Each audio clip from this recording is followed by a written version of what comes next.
경애하는 김정은 동지께서 울라지미로 비치 푸친 동지를 뜨겁게 영접하셨습니다. 푸틴 대통령이 예정보다 하루 늦은 19일 새벽 평양에 도착했습니다. 47살 초임 대통령이던 지난 2000년 당시 북한 김정일을 평양에서 만난 바 있는데 그로부터 24년 만에 방북입니다.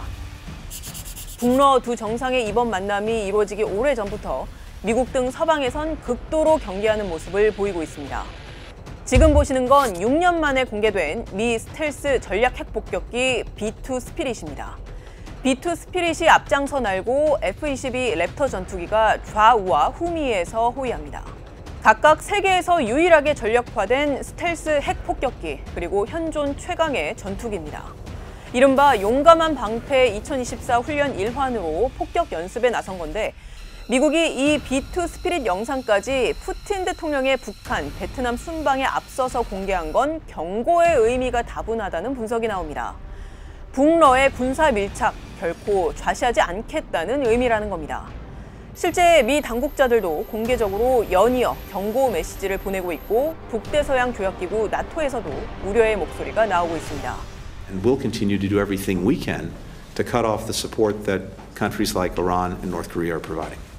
Our security is not regional, it's global. What happens in Europe matters for Asia, and what happens in Asia matters for us. 북한과 러시아의 밀착이 얼마나 위협적이길래 한국 정부는 물론 미국 등 서방에서 이렇게 경계하는 움직임을 보이는 걸까요?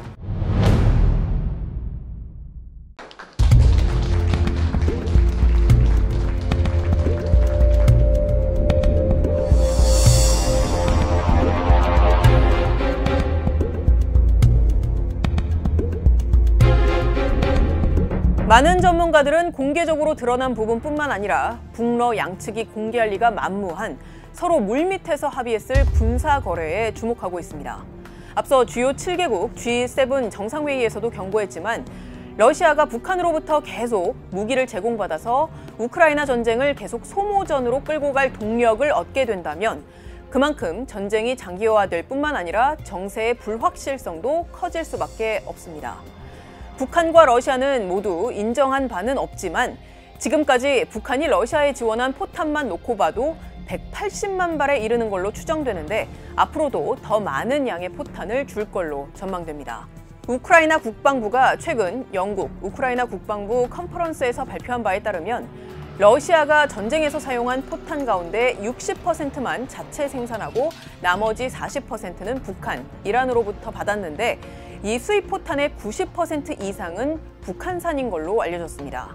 우크라이나 국방부는 또 북한이 대공용 포탄, 탄도미사일, 지대공 미사일을 지원했을 뿐만 아니라 러시아제 차량과 전차 수리를 위한 부품도 제공하는 걸로 보고 있습니다. 이러한 분석은 앞서 합참이 북한이 러시아에 지원하는 무기와 장비에 대해 분석한 내용과 비슷합니다.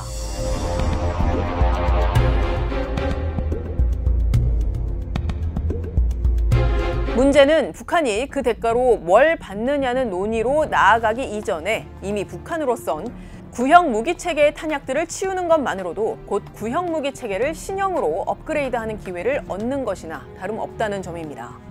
또 우크라이나 전장에서 북한 무기의 실전 데이터가 쌓이면 이를 바탕으로 공격의 정확성을 높일 수 있다는 점에서 우크라이나는 물론 한국과 미국 등 다른 국가들에도 위협이 될 수 있습니다.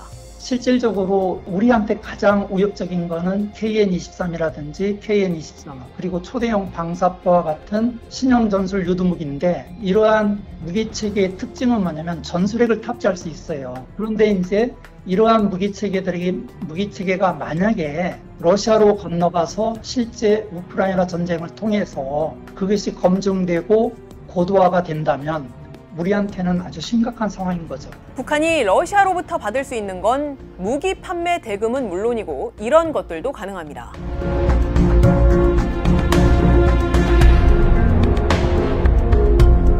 이 가운데 군사정찰위성 기술과 식량, 원유 등 일부는 이미 지원을 받은 걸로 추정되는데 이번 푸틴의 방북을 계기로 더 많은 대가를 얻어낼 거란 전망이 나옵니다. 최근 공개됐던 북한의 추진체 기술 개발도 러시아의 기술 지원 덕분이라는 게 대체적인 전문가들의 분석입니다. 러시아가 우리처럼 나로처럼 일단을 통째로 주지 않았나 싶어요. 북한 자체 개발이라면 이렇게 짧은 시간 내에는 어림도 없어요. 가령 북한 노동자의 해외 파견은 2017년부터 국제사회가 유엔 안보리 제재를 통해서 금지를 했고 또 2019년부터는 각국이 북한 노동자들을 북한에 돌려보내기로 약속한 상태이지만 러시아와 중국은 지금까지도 이 약속을 사실상 무시하고 있습니다. 러시아의 과학 아카데미 경제연구소에 따르면 러시아는 우크라이나 전쟁으로 인해 지난 한 해에만 각종 현장에서 480만 명 정도의 일손이 부족한 상태로 평가됐는데 북한 정권은 이런 상황을 러시아의 북한 노동자들을 더 많이 보낼 수 있는 호재로 악용할 가능성이 높습니다. What is Russia going to provide in exchange to North Korea? Hard currency? Is it energy? Is it capabilities that allow them to advance their nuclear or missile products? We don't know, but we're concerned by that and watching carefully. 문제는 앞으로도 충분히 예상이 가능한 북러 밀착이 전부 유엔 안보리 대북 제재 결의 위반이다. 이렇게 봐도 무방하다는 데 있습니다.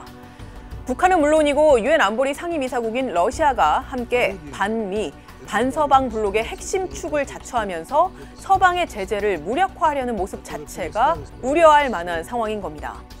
푸틴 러시아 대통령은 당장 북한으로부터 무기를 얻어서 우크라이나 전쟁을 유리하게 끌어가려는 것뿐만 아니라 미국의 힘을 분산시키고 또 미국 중심의 국제 질서를 약화시키는, 즉 러시아와 중국 중심의 블록이 서방 블록을 견제하는 다극화된 세계를 지향하고 있습니다.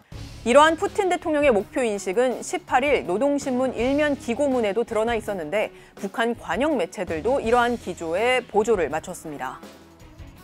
북한 조선중앙통신은 북러 간 친선 관계가 다극화된 새 세계 건설을 추동하는 강력한 전략적 보루라면서 미국이 주도하는 일극 체제가 아닌 다극화된 세계를 건설하는 데 북러가 주도적인 역할을 할 것이라고 강조했습니다. 마이클 맥폴 전 주 러시아 미국 대사는 이런 말을 한 적이 있습니다. 과거 북한, 이란과 관련한 비확산 노력에 미국, 러시아가 함께 협력한 바가 있고 또 중국도 같은 입장이었지만 지금은 완전히 반대다라면서 이들 국가가 핵 비확산 노력에 전혀 협력하지 않는 지금이 새로운 세계이자 또 비극적 세상이다. 이렇게 말한 적이 있습니다. 국제사회의 제재를 비웃는 북한과 러시아의 밀월 관계는 단지 미국 등 서방뿐만 아니라 우리에게도 위기 관리에 있어서 더욱 실효적인 대응책 마련을 요구하고 있습니다. 지금까지 뒷백이었습니다.